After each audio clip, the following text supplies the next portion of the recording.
오늘 우리에게 주신 하나님 말씀은 사도행전 11장 15절에서 18절 말씀입니다. 내가 말을 시작할 때 성령이 저희에게 임하시기를 처음 우리에게 하신 것과 같이 하는지라. 내가 주의 말씀에 요한은 물로 세례를 주었으나 너희는 성령으로 세례 받으리라 하신 것이 생각났노라. 그런즉 하나님이 우리가 주 예수 그리스도를 믿을 때 주신 것과 같은 선물을 저희에게도 주셨으니 내가 누구간데 하나님을 능히 맡겠느냐 하더라. 저희가 이 말을 듣고 잠잠하여 하나님께 영광을 돌려 가로되 그러면 하나님께서 이방인에게도 생명 얻는 회개를 주셨도다 하니라. 아멘. 2026년 4월 26일 주일예배 저와 여러분에게 주시는 하나님의 말씀은 사도행전 11장 15절에서 18절 말씀으로 성령의 사람이 되어야 천국에 들이시는 이유, 이러한 주제로 말씀을 증거하겠습니다. 사랑하는 성도 여러분, 여러분은 신앙생활 잘하고 싶으시지요? 정말 그러실 것입니다. 그동안 성경 말씀에 감동하고 소망하는 가운데 하나님 은혜를 체험하면서 여기까지 오셨을 것입니다. 시골의 이 작은 교회도 하나님을 향한 우리의 예배와 또 간절한 기도와 또 땀 흘린 섬김을 보시고 베푸신 하나님 은혜로 여기까지 왔습니다. 사람의 생각과 사람의 힘으로는 결코 뛰어넘을 수 없는 일이라도 하나님이 함께 하심으로 넉넉히 이겨왔습니다. 우리가 이겨왔다는 증거는 오늘 우리가 이 자리에 예배자로 앉아 있다는 것입니다. 우리는 모든 하나님 말씀을 존중하고 신뢰하고 생명처럼 여기지만 말씀 중에서 위로와 힘을 주시는 말씀이 로마서 8장 말씀입니다.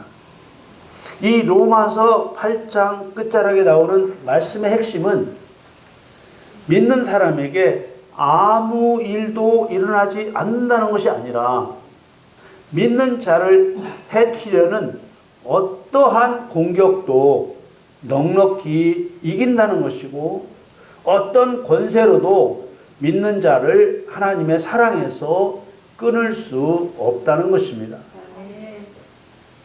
우리가 위로를 받고 힘을 얻는 것은 아무 일도 없을 것이라는 약속이 아니라 무슨 일을 만나도 해결할 길이 있다는 것입니다. 로마서 8장 35절을 보면 누가 우리를 그리스도의 사랑에서 끊으리요? 환난이나 곤고나 핍박이나 기근이나 적신이나 위험이나 칼이랴. 이렇게 시작된 이 말씀은 성도에게 셀 수 없는 실제적인 어려움을 만날 수밖에 없다는 것을 말해줍니다. 이어지는 다음 절은 성도가 만날 더 심각한 위험이 있다고 알려줍니다. 36절에 기록된 바 우리가 종일 주를 위하여 죽임을 당케 되며 도살할 양같이 여김을 받았나이다 함과 같으니라. 그러나 이런 성도에게 미칠 공격들이 오히려 자신감을 주고 주먹을 불끈 쥐게 하는 이유는 왜일까요? 이어지는 하나님의 확실한 약속이 있기 때문입니다. 로마서 8장 37절에서 39절을 계속 보겠습니다. 그러나 이 모든 일에 우리를 사랑하시는 이로 말미암아 우리가 넉넉히 이기느니라. 내가 확신하노니 사망이나 생명이나 천사들이나 권세자들이나 현재 일이나 장래 일이나 능력이나 높음이나 깊음이나 다른 아무 피조물이라도 우리 주 그리스도 예수 안에 있는 하나님의 사랑에서 끊을 수 없으리라. 아멘. 이 말씀이 우리 모두에게 그대로 이루어지기를 소망합니다. 이 말씀이 여러분에게 능력으로 나타나기를 축원합니다. 그러나 여러분, 이 말씀이 사도 바울이 받았던 은혜와 능력만이 아니라 나에게 주신 은혜와 능력이 되기 위해서는 이 말씀에 나타나는 영의 세계를 이해해야 합니다. 여러분, 도대체 사도 바울을 괴롭혔던 자는 누구이며 사도 바울은 그 괴롭힘을 어떻게 이겼습니까? 사도 바울은 자신의 힘으로 이겼다고 말하지 않고 우리를 사랑하시는 이로 말미암아 우리가 넉넉히 이긴다고 했습니다. 우리를 사랑하시는 분이 누구십니까? 전능하신 하나님, 영존하시는 아버지, 평강의 왕이신 예수 그리스도이십니다. 사도 바울을 죽이려 했던 핵심 세력은 유대교를 믿는 유대인들이었습니다. 그리고 이스라엘을 지배하는 로마의 지배자들이었습니다. 사도 바울도 과거에는 예수님을 죽인 유대인들과 한편이었지요. 그러나 부활의 주님께서 그 악한 무리에서 불러내셨습니다. 유대인들은 사도 바울을 죽이려고 잠시도 멈추지 않고 틈을 노렸습니다. 사도 바울이 겪은 고난과 고통은 말로 다 할 수 없었지만 자신을 사랑하시는 주님이 이기게 하셨다고 말한 것입니다. 여러분, 사도 바울과 함께 하신 분은 누구십니까? 그분이 곧 성령이십니다. 성경에서 바울이 된 사울을 소개하는 내용은 유대인들이 스데반 집사를 돌로 쳐 죽일 때 나옵니다. 사도행전 7장 58절 보니까 성 밖에 내치고 돌로 칠세 증인들이 옷을 벗어 사울이라 하는 청년의 발 앞에 두니라. 이어지는 말씀에 사울이 그의 죽임 당함을 마땅히 여겼다고 했습니다. 이어서 사울이 한 일이 계속 나오는데 사울이 교회를 잔멸할세 각 집에 들어가 남녀를 끌어다가 옥에 넘겼다고 했습니다. 이랬던 바울이 하나님이 함께하는 사람이 된 것입니다. 누가 뭐라고 해도 변화된 사울은 성령 충만한 사람이었습니다. 성령 충만하다는 상태는 말씀이 끊임없이 살아 역사하셔서 나를 인도하는 상태라고 할 수 있습니다. 예수님은 내가 너희에게 이른 말이 영이요 생명이라고 하셨습니다. 그러므로 성령의 인도하심은 성경 말씀이 기본이 되고 또한 어떤 경우에도 성경 말씀을 벗어날 수 없습니다. 그러므로 성령께서는 주께서 너희 마음을 인도하여 라는 말씀대로 사람의 마음에 지시하고 인도하여 그 사람이 말씀대로 행동하게 하는 것입니다. 성령께서 마음을 인도하시는 방법은 여러 가지입니다. 예수님이 베드로의 마음을 굳게 하려고 쓰신 방법을 보면 예수님이 잡히셨을 때 베드로는 3번이나 예수님을 모른다고 했습니다. 그러나 예수님은 이미 베드로에게 네가 나를 3번 부인할 것이라고 말씀했었습니다. 마태복음 26장 75절에 보면 이에 베드로가 예수의 말씀에 닭 울기 전에 네가 3번 나를 부인하리라 하심이 생각나서 밖에 나가서 심히 통곡하니라. 예수님의 목적은 베드로를 부끄럽게 하려는 것이 아니고 순종하는 제자로 만드는 것이었습니다. 사도 바울은 어땠습니까? 그리스도인을 잡아 핍박하고 가두고 죽이려고 살기 등등했던 바울에게 사울아 사울아 네가 어찌하여 나를 핍박하느냐, 마른 하늘의 날벼락이라고 하는 것처럼 하늘에서 강한 빛이 비치며 이런 음성을 들었으니 얼마나 놀랐겠습니까? 그래서 놀라고 두려워서 공손하게 주여 니시오니까 이렇게 물으니 나는 네가 핍박하는 예수라 하셨으니 얼마나 두려웠겠습니까? 살기가 등등한 바울을 이렇게 다루지 않으면 안 되었던 것이지요. 바울은 생각을 바꾸지 않을 수 없었습니다. 이게 다 성령께서 행하시는 일입니다.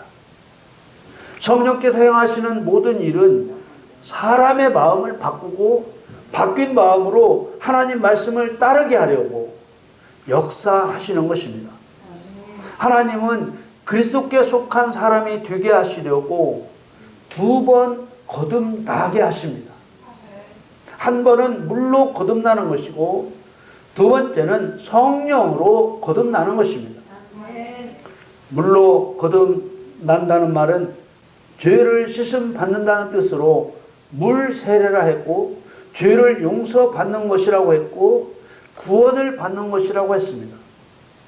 이 거듭남을 죄인이었던 옛사람은 죽고 새사람으로 다시 났다고 했습니다. 죄사함의 세례를 말하는 물로 거듭났다는 것을 로마서 6장 6절에 보니까 우리 옛사람이 예수와 함께 십자가에 못 박혔다고 했습니다. 그리고 디모데후서 2장 11절에 보니 우리가 주와 함께 죽었으면 또한 함께 살 것이라 했습니다. 이런 말씀들은 모두 예수 믿기 전에 하나님을 모르고 하나님 말씀을 따라 살지 않았던 삶에서 하나님을 알고 하나님 말씀에 순종하여 사는 삶으로 완전하게 바뀌어야 한다는 것을 나타내는 말씀입니다. 요한복음 12장 25절에 보면 이 세상에서 자기 생명을 미워하는 자는 영생하도록 보존하리라고 예수님 말씀하셨습니다. 또 에베소서 4장 22절에 보니 너희는 유혹의 욕심을 따라 썩어져가는 구습을 쫓는 옛사람을 벗어버리라고 했습니다. 또 옛사람과 그 행위를 벗어버리라고 했습니다.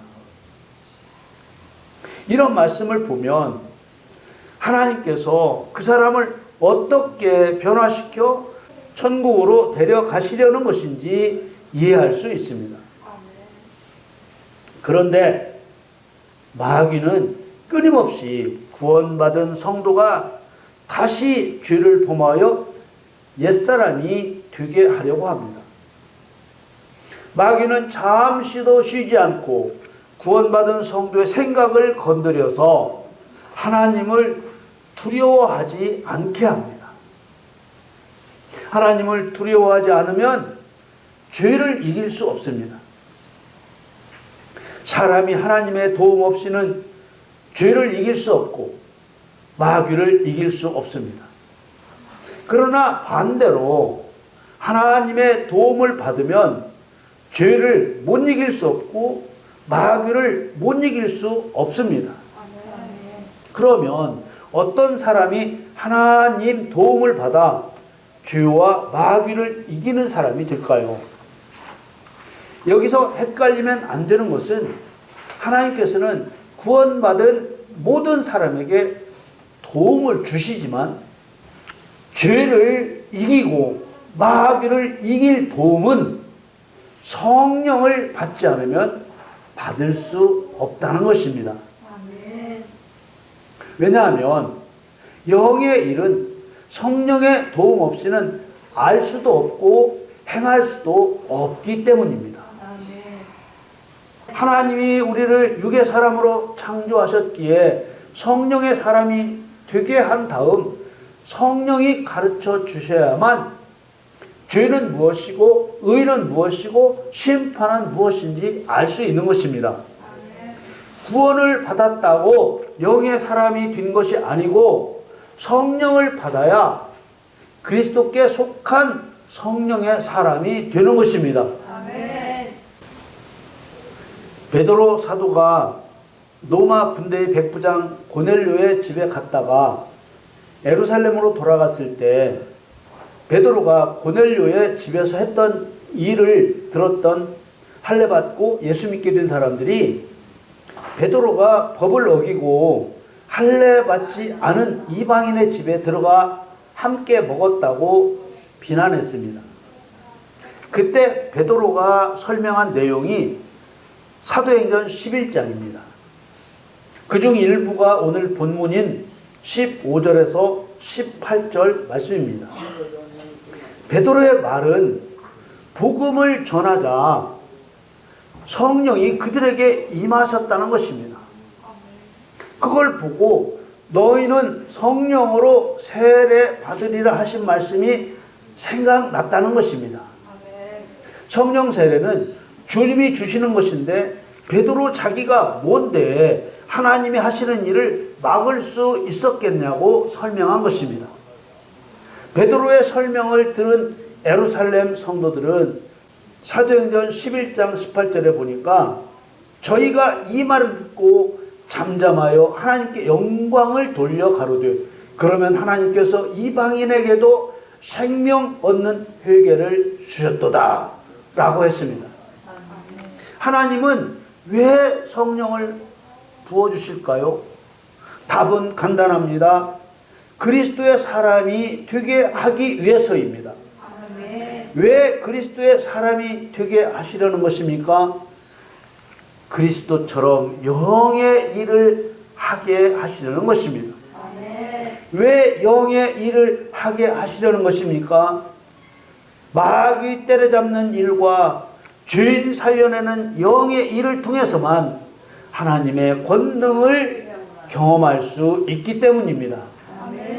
하나님의 권능을 경험하는 것이 하나님을 아는 길입니다. 소문만 듣고 하나님을 실제로 알 수 없고 글만 읽어서도 하나님을 실제로 알 수 없습니다. 이사야 43장 10절에 보면 나 여호와가 말하노라 너희는 나의 증인 나의 종으로 택함을 입었나니 이는 너희로 나를 알고 믿으며 내가 그인 줄 깨닫게 하려 하노라. 나의 전에 지음을 받은 신이 없었느니라 나의 후에도 없으리라. 우리는 성경대로 죄사함의 구원을 받고 이어서 반드시 성령을 받아야만 천국 간다는 말씀을 믿어야 합니다. 성령의 사람이 되기 위해서는 먼저 이런 믿음이 필요하기 때문입니다. 저와 여러분 모두 세상 끝까지 성령이 함께 하시는 사람이 되고 영의 일을 행하는 성령의 사람으로 살아내기를 우리 주 예수님의 이름으로 간절히 축원합니다.